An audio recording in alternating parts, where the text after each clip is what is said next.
Les chrétiens doivent-ils observer le sabbat? Il est souvent proféré que Dieu institua le sabbat en Éden à cause de la corrélation entre le sabbat et Exode 20:11. Même si le repos de Dieu, le septième jour, Genèse 2, 3, 7, préfigurait la future loi du sabbat, il n'y a pas de mention du sabbat avant que les enfants d'Israël ne sortent du pays d'Égypte. Nous trouvons nulle part dans les Écritures une allusion d'un sabbat qui fut observé entre Adam et Moïse.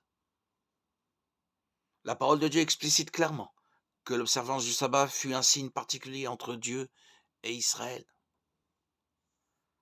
Moïse monta vers Dieu. Le Seigneur l'appela de la montagne en disant: Tu diras ceci à la maison de Jacob, et tu transmettras cet enseignement aux fils d'Israël. Vous avez vu vous-même ce que j'ai fait à l'Égypte, comment je vous ai porté sur des ailes d'aigle, et vous ai fait arriver jusqu'à moi. Et maintenant, si vous entendez ma voix et gardez mon alliance, vous serez ma part personnelle parmi tous les peuples, puisque c'est à moi qu'appartient toute la terre. Exode 19, 3, 5. Les fils d'Israël garderont le sabbat pour faire du sabbat d'âge en âge une alliance perpétuelle, pour toujours entre les fils d'Israël et moi. Il est le signe qu'en 6 jours le Seigneur a fait le ciel et la terre, mais que le septième jour il a chômé et repris son souffle. Exode 31, 16, 17. Dans Deutéronome 5, Moïse proclame à nouveau les 10 commandements à la prochaine génération d'Israélites. Ici, après avoir donné le commandement d'observer le sabbat au verset 12-14, Moïse en donne la raison pourquoi le sabbat fut donné à la nation d'Israël. Tu te souviendras qu'au pays d'Égypte, tu étais esclave et que le Seigneur ton Dieu t'a fait sortir de là d'une main forte et le bras étendu. C'est pourquoi le Seigneur ton Dieu t'a ordonné de pratiquer le jour du sabbat. Deutéronome 5, 15. Remarquez l'expression « c'est pourquoi ».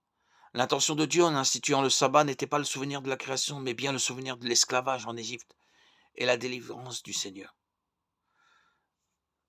Prenez bien note des exigences du sabbat. Une personne astreinte à la loi du sabbat ne pouvait quitter sa maison le jour du sabbat.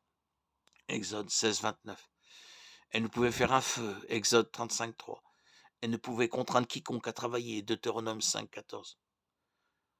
Une personne qui enfreignait la loi du sabbat était condamnée à mort. Exode 31, 15. Nombre 15, 32, 35.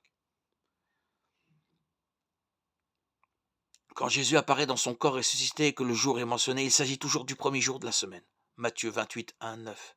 Marc 16, 9. Luc 24, 1, 13. Jean 20, 19, 26. La seule fois que le sabbat est mentionné d'acte à Apocalypse, c'est dans le but d'évangéliser les Juifs, et le cadre est une synagogue. Actes chapitre 13, 18. L'apôtre Paul écrivit « J'étais avec les Juifs comme un Juif pour gagner les Juifs ». 1 Corinthiens 9, 20. Paul n'est pas allé à la synagogue pour être en communion avec et édifier les saints, mais pour condamner et sauver les perdus. Quand Paul déclare « Désormais c'est aux païens que j'irai » Acte 18, 6, le sabbat n'est plus jamais mentionné. Au lieu de suggérer l'observance du sabbat, le reste du Nouveau Testament laisse supposer le contraire, y compris la seule exception trouvée dans Colossiens 2,16. En examinant de plus près le point, il en ressort qu'il n'y a pas d'obligation pour le croyant néo-testamentaire d'observer le sabbat, et que l'idée d'un dimanche sabbat chrétien est non biblique. Le sabbat est mentionné qu'une fois après que Paul se soit concentré sur les païens. Dès lors, que nul ne vous condamne pour des questions de nourriture ou de boisson à propos d'une fête, d'une nouvelle lune ou de sabbat. Tout cela n'est que l'ombre de ce qui devait venir.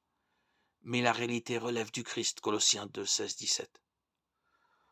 Le sabbat juif est aboli par la croix où Christ a annulé le document accusateur que les commandements retournaient contre nous. Il l'a fait disparaître. Il l'a cloué à la croix, Colossiens 2, 14. Cette idée est répétée plus d'une fois dans le Nouveau Testament. Pour l'un, il y a des différences entre les jours. Pour l'autre, ils se valent tous. Que chacun, en son jugement personnel, soit animé d'une pleine conviction. Celui qui tient compte des jours le fait pour le Seigneur. Romains 14, 5, 6. Mais maintenant que vous connaissez Dieu, ou plutôt que vous êtes connu de lui, comment pouvez-vous retourner encore à des éléments faibles et pauvres dans la volonté de vous y asservir de nouveau? Vous observez religieusement les jours, les mois, les saisons, les années. Galates 4, 9, 10.